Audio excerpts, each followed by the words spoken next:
நான் உங்கள் முகமூடி, இது உங்கள் முகமூடி சினிமா ரிவ்யூ. இன்னொரு காணொளியில் உங்களை சந்திப்பதில் பெருமகிழ்ச்சி. இன்னைக்கு நம்ம ரீசெண்டா ரிலீஸ் ஆகி இப்போ அமேசான் பிரைம் வீடியோல ஓடிடில ஓடிட்டு இருக்கிற ஆவேசம் என்ற மலையாள படத்தோட ரிவ்யூ தான் பாக்குறோம். இந்த படம் தமிழ்லயும் அவைலபிளா இருக்கு. இந்த படத்தை இயக்குனது ஜீத்து மாதவன் அண்ட் இந்த படத்துல ஹீரோவா நடிச்சிருக்கிறது ஃபஹத் ஃபாசில். ஃபஹத் ஃபாசிலுக்கு எந்த ஒரு இன்ட்ரோடக்ஷனும் தேவையில்லை. அருமையான கதைக்களம் கொண்ட படங்களை தேர்ந்தெடுத்து அதுல இருக்கிற கதாபாத்திரமாவே மாறி அருமையா நடித்து கொடுக்கறதுல வித்தக அப்படின்னு சொல்லலாம். அண்ட் ஜீத்து மாதவன் யாரு அப்படின்னு கேட்டீங்கன்னா, போன வருஷம் 2023 ரொமான்சம் அப்படின்னு ஒரு காமெடி பேய் த்ரில்லர் மூவி ரிலீஸ் ஆச்சு இல்லையா, பயங்கர ஃபேமஸ் ஆச்சு. அதுல ஒரு ஹெட் ஷேக்கிங் கூட பயங்கர வைரலா ட்ரெண்ட் ஆச்சு. அந்த படத்தை இயக்குனர் தான் ஜீத்து மாதவன். ஸோ ஒரு அருமையான இயக்குனர் அண்ட் அருமையான ஆக்டர் ரெண்டு பேரும் இணைந்து பணியாற்றி வெளியே வந்திருக்கிற படம் தான் ஆவேசம். சோ இந்த படம் எப்படி இருக்கும்னு பயங்கரமான எதிர்பார்ப்போட தான் நம்ம எல்லாம் பார்த்திருக்கோம். அந்த எதிர்பார்ப்போட தான் நானும் பார்த்தேன். படம் எப்படி இருக்கு அப்படின்றத நான் ரிவ்யூவோட கடைசியில சொல்றேன். முதல்ல கதை என்ன அப்படின்னு சொல்லிருக்கேன். படத்துல பாத்தீங்கன்னா 3 இளைஞர்கள் கேரளால இருந்து பெங்களூருக்கு இன்ஜினியரிங் படிக்கிறதுக்காக வராங்க. வந்த இடத்துல இன்ஜினியரிங் காலேஜ்ல பயங்கரமான ரேகிங் பிரச்சனை இருக்கு. சீனியர்ஸ்லாம் அவங்க பயங்கரமா டார்ச்சர் பண்றாங்க, ரேக் பண்ணி. சோ இந்த ரேகிங்ல இருந்து நம்ம தப்பிக்கணும் அப்படின்னா நமக்கு லோக்கல் கேங்ஸ்டர்ஸ் யாரோட சப்போர்ட்டாவது வேணும் அப்படின்னு நினைக்கிறாங்க. சோ ஆனா அவங்களுக்கு எந்த லோக்கல் கேங்ஸ்டர்ஸும் தெரியாத பட்சத்துல என்ன பண்றாங்க அப்படின்னா, ஒன் ஆஃப் த 3 பேர்ல ஒருத்தர் என்ன சொல்றாரு அப்படின்னா, நம்ம ஏதாவது ஒரு பாருக்கு போய் ரெகுலரா சரக்கு அடிக்கலாம். நம்ம ரெகுலரா சரக்கு அடிக்கும் போது அங்க வர்ற மக்களோட பரிச்சயம் ஆயிடுவோம். சோ அதுல ரவுடிஸ் கேங்ஸ்டர்ஸ் எல்லாம் பாருக்கு வருவாங்க. சோ நம்ம யாரையாவது ஒருத்தர் நல்ல கேங்ஸ்டரை பார்த்து டார்கெட் பண்ணி அவர் கூட பழகி ஃப்ரெண்ட் ஆகி அவர் யூஸ் பண்ணி நம்ம சீனியர்ஸ் எல்லாம் டேக்கிள் பண்ணலாம் அப்படின்ற மாதிரி முடிவுக்கு வராங்க. சோ அதுக்காக அவங்க ரெகுலரா பாருக்கு போய் சரக்கு அடிக்க ஆரம்பிக்கிறாங்க. பல பாருக்கு போய் சரக்கு அடிச்சு தேடி பிடிச்சதுக்கு அப்புறம் கடைசியா அவங்க ரங்கா அப்படின்ற கேங்ஸ்டர் இருக்கிற சரக்கடிக்கிற பாருக்கு வராங்க. அந்த கேங்ஸ்டர் கதாபாத்திரத்தை தான் ஃபஹத் ஃபாசில் நடிச்சிருக்காரு. அண்ட் அவர் கூட ஃப்ரெண்ட் ஆகி அவரோட நம்பிக்கையை ஜெயிக்கிறாங்க. நம்பிக்கையை ஜெயிச்சதுக்கு அப்புறம் அவங்களோட சீனியர்ஸை அவங்க எப்படி டேக்கிள் பண்றாங்க, அந்த ரேகிங்ல இருந்து அவங்க எஸ்கேப் ஆனாங்களா இல்லையா, வேற என்னென்ன அனுபவங்களை அவங்க சந்திக்கிறாங்க அப்படின்றதுதான் படத்தோட மீதி கதை. சோ இந்த மாதிரியான கதைக்களம்லாம் பாத்தீங்கன்னா எனக்கு ஆக்சுவலா ரொம்ப டிசப்பாயிண்டிங்கா இருந்துச்சு. ஏன்னா இதெல்லாம் ஒரு ஏலியன் உலகத்துல நடக்கிற மாதிரியே இருக்கு. அதுக்கான காரணங்களை நான் பின்னாடி சொல்றேன். நான் கண்ட அந்த ஏலியன் இந்த படத்தை பார்க்கும்போது எனக்கு என்ன தோணுச்சுன்னா, ஏதோ ஒரு ஏலியன் உலகத்துல அந்த கரடி எல்லாம் ஏதாவது காட்டுக்குள்ள உட்காந்துட்டு கண்ட இலையெல்லாம் சுருட்டி அப்படியே புகை விட்டுட்டு இருக்கும் இல்லையா, அந்த மாதிரி கரடி எல்லாம் இருக்கிற மாதிரியான உலகத்துல நடந்திருக்கிற கதைக்களம் மாதிரி தான் இருக்கு. ஏன்னா அந்த மாதிரி அதாவது நம்ம வாழ்ற நார்மலான உலகத்துல நடக்கிற விஷயங்கள் இல்லை இதெல்லாம். பட் இருந்தாலும் இது ஒரு டார்க் காமெடி தானே, அதனால இதுல என்ன பிரச்சனை? டார்க் காமெடியில தான் நம்ம நிறைய அசம்ஷன்ஸ் எடுத்துக்கலாம்ல. ஃபார் இன்ஸ்டன்ஸ் சூதுகவும் கூட ஒரு டார்க் காமெடி தான். அதுல நடக்கிற விஷயங்கள்லாம் ரியலிஸ்டிக்காவே இருக்காது. சோ அதனால அதை பத்தி பிரச்சனை இல்லை அப்படின்னு நீங்க சொல்லலாம். ஆனா இந்த கதையில எனக்கு என்ன பிரச்சனை இருக்கு அப்படின்னா, நிறைய அப்நார்மலான விஷயத்த நார்மலைஸ் பண்றாங்க. அதனாலயே எனக்கு இந்த படம் சுத்தமா பிடிக்காம போயிடுச்சு. பட் அது வேற விஷயம். மியூசிக் எப்படி இருந்துச்சு அப்படின்னு கேட்டீங்கன்னா, மியூசிக் மனசுல நிக்கிற மாதிரி எந்த பாட்டுமே இல்ல. சரி, சினிமாட்டோகிராஃபி எப்படி இருக்கு அப்படின்னா ஓகே, முகம் சொல்லிக்கிற அளவுக்கு ஒண்ணுமே இல்ல. நார்மலா ஒரு நல்ல படம் எப்படி இருக்குமோ அந்த மாதிரி சினிமாட்டோகிராஃபி நல்லாதான் இருந்துச்சுன்னு சொல்லலாம். சரி, அப்ப கதையில என்ன பிரச்சனை?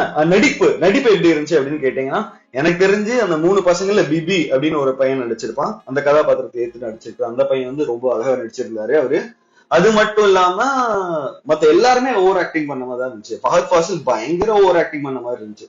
எல்லாரும் சொல்றாங்க, நாங்க ஃபஹத் ஃபாசிலோட நடிப்புக்காகவே இந்த படத்தை பார்த்தோம், ஃபஹத் ஃபாசில் அப்படி நடிச்சிருக்காரு இப்படி நடிச்சிருக்காரு அப்படின்னு. உண்மையிலேயே ஃபஹத் ஃபாசிலோட ஒரு பெரிய ஃபேனா இருக்கிற நான் அவர் முன்னாடி நடிச்சிருக்க படத்தெல்லாம் யோசிச்சு பார்க்கவும் இந்த படத்துல அவர் சுத்தமா ரொம்ப ஓவர் ஆக்ட் பண்ணி ஏதோ கிரிஞ்ச் ஃபெஸ்ட் பண்ண மாதிரி தான் தோணுச்சு எனக்கு. ஏன்னா நான் அவரோட டிரான்ஸ், அதுக்கப்புறம் கும்ப்ளங்கி நைட்ஸ், அதுக்கப்புறம் இன்னும் கொஞ்சம் பல பெயர்லாம் எனக்கு ஞாபகம் வர மாட்டேங்குது. பட் அவரோட எல்லா படத்தையுமே நான் பாத்துறேன். ஏன்னா அவர் நடிச்சாருன்னா படத்துல மினிமம் ஒரு நல்ல விஷயங்கள், நல்ல படமா, மினிமம் கேரண்டி மூவியா இருக்கும் அது கண்டிப்பா அப்படின்ற நம்பிக்கையில நான் அந்த படத்தை பார்ப்பேன். சோ அந்த மாதிரி எதுவுமே கூட இந்த படத்துல இல்லாம போய் அவரோட ஆக்டிங் கூட கொஞ்சம் இரிட்டேட்டிங்கா இருந்துச்சு. டார்க் காமெடி அப்படின்ற பேர்ல அவங்க பண்ற காமெடி எல்லாமே ரொம்ப இரிட்டேட்டிங்காவும் எப்படா முடியும் இந்த சீக்வன்ஸ் அப்படின்ற மாதிரிதான் எனக்கு தோணுச்சு. மேபி மத்தவங்களுக்கு எல்லாம் அது வேற மாதிரி தோணி இருக்கலாம். ஏன்னா நிறைய பேர் இந்த படம் நல்லா இருக்குன்னு சொன்னாங்க, என்னால நம்பவே முடியல. சரி, எனக்கு இந்த படத்துல இருக்கிற பெரிய பிரச்சனைகள் என்ன, அந்த ஆக்டிங் அதெல்லாம் கூட தூக்கி தூர போடுங்க. இந்த பெரிய பிரச்சனைகள் என்ன அப்படின்னா, ஃபர்ஸ்ட் ராகிங்க வந்து நார்மலைஸ் பண்ணிருக்காங்க. ஏதோ ஒரு காலேஜ்ல வந்து ராகிங் வந்து ரெகுலரா நடக்கிற மாதிரியும், அந்த காலேஜ்ல இருக்க சீனியர்ஸ் எல்லாம் வந்து ஜூனியர்ஸ் போட்டு அடிக்கிற மாதிரியும், அந்த மாதிரி ரொம்ப ஓவராவே வந்து ராகிங்க நார்மலைஸ் பண்ணது வந்து சுத்தமா நம்ம ஏற்றுக்கொள்ள முடியாத ஒரு விஷயம். எப்படி ரேப்பை நார்மலைஸ் பண்றது ஏற்றுக்கொள்ள முடியாதோ, அந்த மாதிரி ராகிங்கை நார்மலைஸ் பண்றது ஏற்றுக்கொள்ளவே முடியாது. இன்னைக்கெல்லாம் ராகிங் பண்ணாங்க புடிச்சு உள்ள வச்சிருவாங்க. அந்த மாதிரி டீனேஜர்ஸ் கவர் பண்ற மாதிரி மூவி எடுத்து அதுல ராகிங்கை நார்மலைஸ் பண்ற மாதிரி காட்டியிருக்கிறதெல்லாம் வந்து கம்ப்ளீட்லி அக்செப்டபிள். இது மாரல் போலீசிங் இல்ல, பட் இதெல்லாம் வந்து ஒரு படம்ங்கிறது பீப்புளை இன்ஃபுளுன்ஸ் பண்ணுது, அவங்களோட மைண்ட் செட்டை இன்ஃபுளுன்ஸ் பண்ணுது. ஸோ அவங்க படம் மூலமா அவங்களோட கருத்து தெரிவிச்சாங்க. அந்த படத்தை பார்த்துட்டு நம்மளோட கருத்தை தெரிவிக்கிறோம். ரெண்டாவது விஷயம் என்ன அப்படின்னா, வயலன்ஸ் வந்து ரொம்ப நார்மலைஸ் பண்ணிருக்காங்க. வயலண்டா இருக்கிற ஒரு ரவுடி வந்து என்னனாலும் பண்ணுவாரு, அவர் நினைச்சா யாருனாலும் கொலை பண்ணுவாரு, எத்தனை நாள் நின்று தூக்கி ஒரே ஆள நின்று அடிச்சு தூக்கி போட்டுவாரு. அப்படியே உண்மையிலேயே நடக்குது, ரியல் லைஃப்ல அப்படியே நடக்குது. நீங்களே சொல்லுங்க. ஒரு ரவுடின்னு சொல்லிட்டு தெரியறதெல்லாம் என்ன பண்றான், புதருக்குள்ள ஒளிஞ்சிருந்து எவனாவது கொலை பண்ணணும்னா புதருக்குள்ள ஒளிஞ்சிருந்து அவன் பின்னாடி வரும்போது பின்னாடி இருந்து அருவாலை வச்சு வெட்டி கொள்றவன் தான் 3/4 பேர் இருக்கான், இல்லைன்னா துப்பாக்கியால சுட்டு கொள்றவன் தான் 3/4 பேர் இருக்கான், இல்ல ஒருத்தன் அடிக்கிறதுக்கு 10-15 பேரை கூட்டு போறான்னா ரவுடி அப்படின்னு சொல்லிட்டு தெரியுறான். இந்த மாதிரி ஒரு வீரம் தீர ரவுடி எல்லாம் எந்த உலகத்துல இருக்காங்கன்னு எனக்கு தெரியல.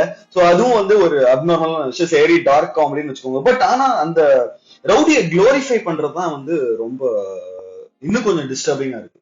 அதாவது ஒருத்தர் ரவுடியா காட்டலாம், அது ரவுடியா ஒரு படத்துல காட்டலாம். எத்தனையோ ஒரு பிளட் டர்ஸ்டி அனிமல்ஸ் எல்லாம் வந்து படத்துல நிறைய படத்துல காட்டியிருக்காங்க. பட் அவங்களை குளோரிஃபை பண்ணி ஹீரோவா காட்ட மாட்டாங்க. அவங்க எப்படி காட்டுவாங்கன்னா ஒரு அருவருக்கத்தக்க அனிமலா தான் காட்டியிருப்பாங்க. அந்த மூவில இருக்கிற கேரக்டரைசேஷன் பாத்தீங்கன்னா ஒரு ரவுடியை வந்து குளோரிஃபை பண்ணி அவனை ஒரு பெரிய ஆள் மாதிரி, அவனுக்கு ஒரு அவன் பண்றது சரி மாதிரியும், அவனுக்கு ஒரு ஃபேன் ஃபாலோயிங் இருக்கிற மாதிரி காட்டியிருக்கிறது வந்து சுத்தமா சரியில்லை. அது வந்து நம்ம இந்த படத்துல எந்த படத்துலயுமே பண்ணாம இருந்திருந்தா ரொம்ப நல்லா இருந்திருக்கும் அப்படின்னு எனக்கு தோணுது. மூணாவது விஷயம் என்ன அப்படின்னு பாத்தீங்கன்னா, சதக்குன்னு கொலை பண்ற ரவுடிக்கு வந்து சில அப்படியே இந்த படத்துல உட்காராத சில சீன்ஸ் எல்லாம் இருக்கு. என்னன்னா சதக்குன்னு கொலை பண்ற ரவுடிக்கு வந்து பாத்தீங்கன்னா, அந்த அவன் ஒரு பையனோட அம்மாவோட போன் வரும், அம்மா வந்து அவனை அண்ணன்னு சொன்னா இவன் அப்படின்னு சொன்னோன்னா அந்த எமோஷனலி அவன் அஃபெக்ட் ஆகி அந்த பையனை வந்து நான் வாழ்க்கை முழு சந்தோஷமா பாத்துப்பேன் அப்படின்னு சொல்ற மாதிரியான சீன்ஸ் எல்லாம் இருக்கு. ஏதோ கொஞ்சம் உட்காரவே இல்லை அந்த கேரக்டரைசேஷனே. அவரு அதாவது யார் இந்த கேரக்டர் உருவாக்குனாங்களோ அவங்களே ரொம்ப ஒரு மாதிரி அதை புரிஞ்சு உருவாக்குனாங்களா இல்லையான்னு எனக்கு சொல்ல தெரியல. இன்னொரு இடத்துல பாத்தீங்கன்னா இந்த ஒரிஜினல் சீன்ஸ் எல்லாம் ரொம்ப கம்மியா இருந்துச்சு. ஃபார் இன்ஸ்டன்ஸ் ஒரு பார்ல வச்சு ஒரு சீன் இருக்கும். என்னன்னா இந்த ரவுடியா இருக்கிற ரங்கா இருக்கிறவர் வந்து டேபிள தட்டி டே பியர் கொண்டு வா அப்படின்னு ஏதோ குவார்டர் கொண்டு வான்னு சொல்லுவாரு. அப்படி சொல்லும்போது பாத்தீங்கன்னா சுத்தி அவரு அப்படின்னு சொன்னோன்னா சுத்தி இருக்கிற எல்லா ரவுடிஸும் எந்திரிச்சுன்னு கத்தி கருவெல்லாம் எடுத்து பொதுமக்கள் எல்லாம் வெளியே அனுப்பிட்டு என்னாச்சுன்னு கேட்பாங்க. அதுக்கப்புறம் இவர் வந்து ஒன்னும் இல்லடா பியர் தான் கொண்டு வர சொன்னேன் அப்படின்னா அது சின்ன குழந்தை மாதிரி அந்த ரவுடி எல்லாம் சிரிச்சு ஐயோ அண்ணன் தெரியாம சொல்லிட்டாருன்னு வெக்கப்பட்டுட்டு நடிக்கிறதெல்லாம் செம ஓல்டு சீன். பல படங்கள்ல இந்த சீன் எல்லாம் வந்துருச்சு. இது ஒரு சும்மா எக்ஸாம்பிள் சொன்னேன், எல்லா சீனையும் சொன்னேன்னு வச்சுக்கோங்களேன். உங்களுக்கு படம் பாக்குறதுக்கு என்ன மிச்சிருக்கும்?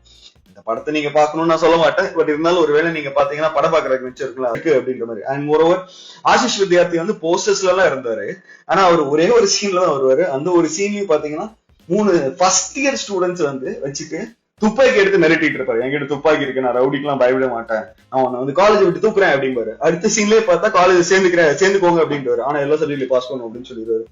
அதாவது ஒரு இந்த இடத்துல வந்து அந்த கேரக்டரும் ரொம்ப கன்ஃபியூஸ்டா கிரியேட் பண்ணப்பட்டிருக்கு. ஓகே, அண்ட் இந்த ஃபர்ஸ்ட் இயர் ஸ்டூடெண்ட்ஸ் எல்லாம் ஃபர்ஸ்ட் டேவே வந்து பயங்கரமா சரக்கு அடிக்கிறது, நார்மலைஸ் பண்றது, இதெல்லாம் நார்மல் தான் அப்படின்ற மாதிரி போர்ட்ரே பண்றது இருக்கு இல்லையா? இதெல்லாம் தான் இந்த படத்தோட பெரிய பிரச்சனையை வந்து நான் பாக்குறேன். சோ இந்த மாதிரி ஐடியாஸ் வந்து ப்ரொபகேட் பண்ற மூவிஸ், அதாவது யார் வந்து கலையை உருவாக்குறாங்களோ, மாஸா அதை வந்து வெளிப்படுத்துறாங்களோ, அவங்க கொஞ்சம் யோசிக்கணும். ஐ அண்டர்ஸ்டாண்ட், அதாவது ஒரு மோசமான மனுஷனை வந்து போர்ட்ரே பண்ற அப்படின்னா ஓகே, அவனை மோசமானவனா போர்ட்ரே பண்ணு.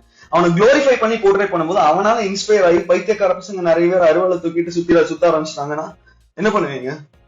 சைக்கோஸை கிரியேட் பண்ண ஆரம்பிச்சிட்டீங்கன்னா இது எல்லாமே ஒரு youth and white paper can take any impression. So இதெல்லாமே ஒரு இம்ப்ரெஷனை கிரியேட் பண்ற மாதிரி ஆன விஷயங்கள் தான் இருக்கு. அதுவும் ஒரு பெரிய ஆக்டர், இவருக்கான பயங்கரமான ஃபேன் ஃபாலோயிங் இருக்கு. ஸோ இவரை வந்து அந்த மாதிரி போர்ட்ரே பண்ற பட்சத்துல ஓகே, அவர் கெட்டவரா போர்ட்ரே பண்ணி அவர் எல்லாரும் வெறுக்க வைக்கிற மாதிரி இருந்தா கூட, லைக் ஃபார் இன்ஸ்டன்ஸ் யாருமே வந்து ஒரு கில்லி மூவில வர பிரகாஷ் ராஜ் மாதிரி வாழணும் அப்படின்னு நினைக்க மாட்டாங்க. அந்த மாதிரியான ஒரு போர்ட்ரேல் இருக்கும் அந்த கேரக்டருக்கு. அதே மாதிரி I can tell you various examples, ஆனா அதுக்கு நமக்கு நேரம் இல்லை அப்படின்றதுனால நான் சொல்ல விரும்பல. பட் அந்த மாதிரி இல்லாம இவங்க என்ன மாதிரி போர்ட்ரே பண்றாங்க அப்படின்னா, அந்த ரவுடி, அந்த கேங்ஸ்டர் அவன் பண்றதெல்லாம் சரிதான், பசங்க சரக்கு அடிக்கிறதுலாம் சரிதான், காலேஜ்ல ரேகிங் பண்றதெல்லாம் ஒரு பெரிய விஷயமே கிடையாது, அது ஒரு சாதாரண விஷயம் தான், அதை பத்தி யாருமே கேள்வி கேட்க மாட்டாங்க ராகிங் பண்றதுனால எத்தனை பேர் இறந்து போயிருக்காங்க, ராகிங் பண்ண சீனியர்ஸ் எத்தனை பேர் அந்த மாதிரி தவறு நடந்ததுனால அவங்களோட வாழ்க்கையே தொலைச்சிருக்காங்க அப்படின்ற ஒரு எண்ணம்லாம், அந்த மாதிரி ஒரு தாட் ப்ராசஸ் எல்லாம் உங்களுக்கு இருந்துச்சா இல்லையானே தெரியாத மாதிரி ஒரு படத்தை எடுத்து ரிலீஸ் பண்ண மாதிரிதான் இருக்கு. ஸோ இந்த காரணங்களுக்கெல்லாம் வச்சு யோசிக்கும் போது அண்ட் எல்லா கேரக்டர்ஸோட ஒவ்வொரு ஆக்டிங்கும் வச்சு யோசிக்கும் போது அண்ட் இவ்வளவு வைரலா அந்த பில்லர் ஆவேசம் பில்லர் ட்ரெண்ட் ஆன பின்னாடி அந்த எல்லாரும் அந்த படத்தை பார்ப்பாங்கன்ற நிலைமையும் இருக்கிற பட்சத்துல I just want to tell one thing. கடைசியா இந்த படத்தை வந்து நானே ஓடிடில பார்த்ததுனால ஓட்டி ஏதோ உட்காந்து முடிச்சுட்டேன்னு வச்சுக்கோங்க. நீங்க இந்த படத்தை பார்க்கணுமா அப்படின்றத நல்லா யோசிச்சுக்கோங்க. பார்த்தா பியூர்லி ஒரு காமெடி மூவியா பாருங்க. அவங்க பண்ண காமெடி இல்லாம இந்த மாதிரிலாம் யோசிக்க முடியுமா அப்படின்ற ஒரு காமெடி மூவியா பாருங்க. And always say no to glorification of violence through any medium. எந்த மீடியம் மூலமாவும் வயலன்ஸ் குளோரிஃபை பண்ணப்படுகிறது என்றால் அதற்கு வந்து ஒரு முற்றுப்புள்ளி வையுங்க. இன்னொரு காணொளியில் உங்களை சந்திக்கும் வரை உங்களிடமிருந்து விடை பெறுவது உங்கள் முகமூடி. நன்றி.